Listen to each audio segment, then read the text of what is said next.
എല്ലാവരും ചായയൊക്കെ കുടിച്ചോ രാവിലെ? ഞാൻ കുക്കിങ്ങിൻ്റെ ഇടയ്ക്കാണ് ചായയൊക്കെ കുടിക്കുന്നത്. പിന്നെ അപ്പോൾ നമുക്ക്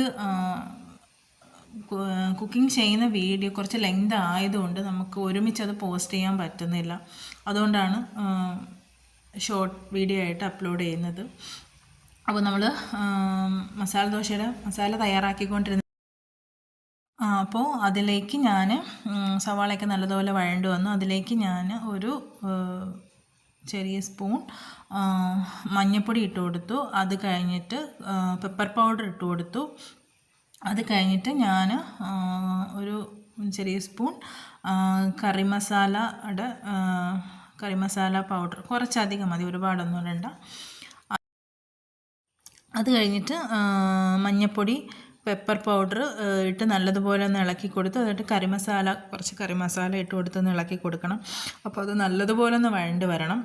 കറി മസാലയൊക്കെ ഇട്ട് നല്ലതുപോലെ ഒന്ന് വഴണ്ട് വരണം.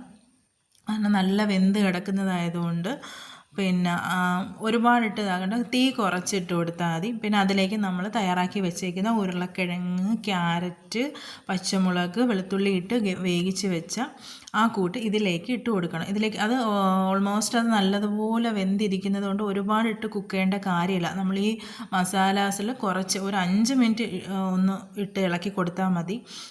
അപ്പോൾ ഇത് കഴിക്കാൻ നമുക്ക് എല്ലാത്തിനോടെ കഴിക്കാൻ പറ്റും.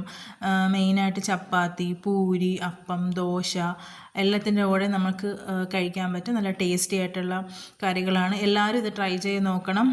ട്രൈ ചെയ്ത് നോക്കിയിട്ട് എങ്ങനെ ഉണ്ടെന്ന് എനിക്ക് കമൻറ്റ് ചെയ്യണം. ഇപ്പോൾ ഞങ്ങളുടെ വീട്ടിലൊക്കെ എല്ലാവരും കഴിക്കും.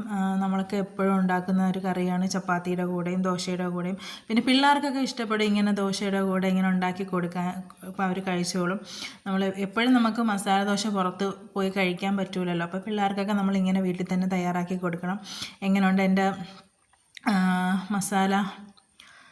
നല്ല ടേസ്റ്റിയാണ്. നമുക്ക് ഒരുപാട് ടൈം വേണ്ട, കുക്ക് ചെയ്യാനായിട്ട് ഒരുപാട് ടൈം വേണ്ട. നമുക്ക് കുറച്ച് ടൈമിനുള്ളിൽ തന്നെ നമുക്കിതൊക്കെ തയ്യാറാക്കി എടുക്കാവുന്നതാണ്. കാണാൻ നല്ല ഭംഗിയില്ലേ? ശരിക്കും കാണാൻ നല്ല ഭംഗിയുണ്ട്. അപ്പം ചപ്പാത്തിയോടൊക്കെ കഴിക്കാനായിട്ട് എത്ര ചപ്പാത്തി വേണമെങ്കിലും ആൾക്കാർ കഴിച്ചോളൂ ഈ കറിയുടെ കൂടെ. നല്ല ടേസ്റ്റിയാണ്. അപ്പോൾ എല്ലാവരും അതൊന്ന് ട്രൈ ചെയ്ത് നോക്കണം. വീഡിയോ എല്ലാവരും സപ്പോർട്ട് ചെയ്യണം, ലൈക്ക് ചെയ്യണം, കമൻറ്റ് ചെയ്യണം, സബ്സ്ക്രൈബ് ചെയ്യണം. അപ്പോൾ നമ്മൾ ദോശമാവ് എടുത്ത് വെച്ചിട്ടുണ്ട്. അല്ലെങ്കിൽ നമ്മൾ ദോശമാവ് ഒഴിച്ചിട്ടുണ്ട്. അപ്പോൾ ഇതൊന്ന് നമ്മൾ ചെറിയ തീയിലിട്ട് ഒന്ന് വേവിച്ചെടുക്കുകയാണ്. ചെറിയ തീയിലിട്ടൊന്ന് വേവിച്ചെടുത്തിട്ട് ഇത് വെന്ത് വരുമ്പോഴത്തേക്കും ഒന്ന് മറിച്ചിട്ട് അതിലേക്ക് മസാല ആഡ് ചെയ്ത് ഒന്ന് മടക്കി കഴിക്കാം. Thank you.